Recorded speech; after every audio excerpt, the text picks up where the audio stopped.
L'objectif du tutoriel d'aujourd'hui, ça va être de vous montrer comment faire une boucle dans After Effects, une animation avec des images qui se répètent. Ça pourrait être un personnage, ça pourrait être une texture, ça pourrait être bien d'autres choses. Le chemin pour arriver à faire une animation en boucle dans After Effects n'est pas super évident. Si vous en connaissez une meilleure technique, écrivez-le dans les commentaires.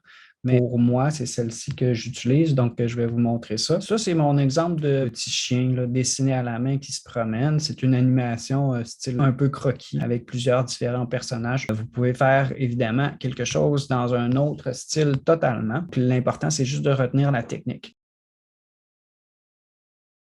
Je vais faire fichier importer, puis je vais aller chercher des fichiers. Ce que j'ai préparé dans PSD, c'est une séquence avec un chien qui jappe. Je vais aller importer ces 4 éléments-là. Je vais les ouvrir ici dans mon projet, puis je vais les glisser sur l'icône de composition pour créer une composition à partir de ces médias-là. Donc, c'est une façon rapide de se créer une composition. Ici, est-ce que je veux créer une composition unique? La plupart du temps, oui. Je vais mettre tous ces éléments-là dans une seule composition. Ensuite de ça, je vais utiliser les dimensions ici de mon fichier PSD. J'ai juste le choix entre mes différents médias, fait que je vais prendre le premier, ça va. La durée de chacune des images, ça peut varier. Là, en ce moment, je suis à 10 images. Ça pourrait être 3 images si vous voulez que ça soit plus rapide. Il s'agit juste de changer la valeur ici. Je vais mettre 0,3 par exemple. Ajouter à la file d'attente de rendu, je n'ai pas terminé mon montage. C'est juste ma première étape. Pas besoin de faire le rendu tout de suite. Calque de séquence, ça, je vais le cocher la plupart du temps, puisque je veux avoir mes images une à la suite de l'autre. Recouvrement, ça voudrait dire que j'aurai des transitions ou des chevauchements entre les différentes images. Mais là, c'est image par image, fait que je n'en voudrais pas de recouvrement. Je vais faire OK, puis vous allez voir ce que je veux dire.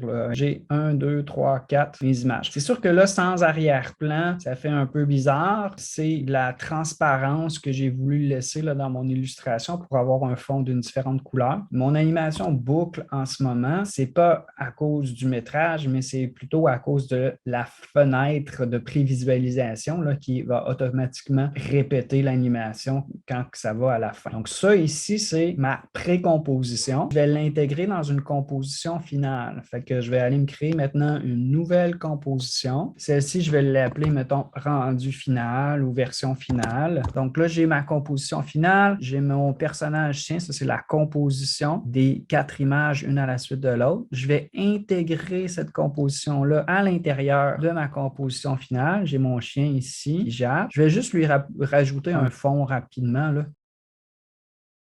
Le problème, évidemment, c'est que si vous regardez ma fenêtre de montage, c'est très, très court par rapport à la durée que j'ai besoin pour mon animation. Donc, c'est ça que je veux boucler pour arriver à ça. Je vais cliquer ici sur mon calque où est le chien. Je vais aller dans Calque, je vais aller chercher Temps, puis je vais dire d'activer le remappage temporel. Le remappage temporel, ça me permet de faire des ralentissements, accélérer, etc. Là. Je vais cliquer là-dessus. Il y a une propriété remappage qui apparaît pour le calque. Ça m'ajoute 2 images clés, une pour le début, une pour la fin. Moi, je veux garder le même tempo, mais je veux que ça boucle. Pour boucler, je vais ajouter une expression sur la propriété remappage temporel. Pour ajouter une expression, vous pouvez passer par le menu animation puis dire ajouter une expression. Sinon, ce qu'on utilise plus souvent, là, c'est quand vous commencez à être habitué un peu avec After Effects, c'est de faire le raccourci. Je vais peser sur le bouton Alt ou Option, puis je vais cliquer sur le chronomètre. Mon expression que je veux, c'est un mot-clé qui s'appelle loop. Je vais juste aller chercher à partir d'un menu déroulant parce que je ne veux pas faire une faute dans la syntaxe. Je vais aller chercher propriété, loop out, type cycle. Je vais cliquer ici. Ce que ça va faire, cette expression-là, c'est que ça va répéter ces 2 images clés-là dans un cycle. Si je clique à côté pour valider que je veux vraiment cette expression-là, vous voyez que tout réapparaît. Ce que vous allez voir aussi, c'est un petit détail, là, mais ça nous indique que ça a fonctionné, c'est qu'il n'y a plus les petites indications qui m'indiquent que le clip se termine.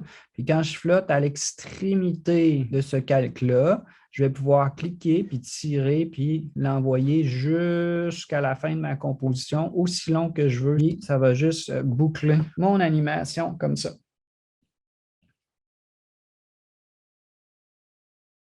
Ce que je voulais juste vous montrer rapidement, puis je vous laisse explorer ça par vous-même, c'est le fait d'ajouter peut-être d'autres propriétés à notre chien. Fait que c'est juste une petite trajectoire sur position pour le faire déplacer. Ensuite de ça, j'ai joué avec les modes de fusion pour l'intégrer à son fond. J'ai aussi fait le même processus. J'ai créé comme une boucle avec des textures, dessins faits rapidement là, dans Photoshop. Et cette texture-là, elle a été bouclée, elle a été incorporée dans ma composition finale. Puis elle a été appliquée en cache de luminance sur mon arrière. Vu que le dessin lui-même est très imparfait, j'aimerais ça que l'arrière-plan concorde un petit peu avec ça en étant lui aussi imparfait puis en mouvement. Je vous laisse tester ça par vous-même puis revenez-moi avec des questions dans les commentaires si jamais il y avait des choses qui n'étaient pas claires.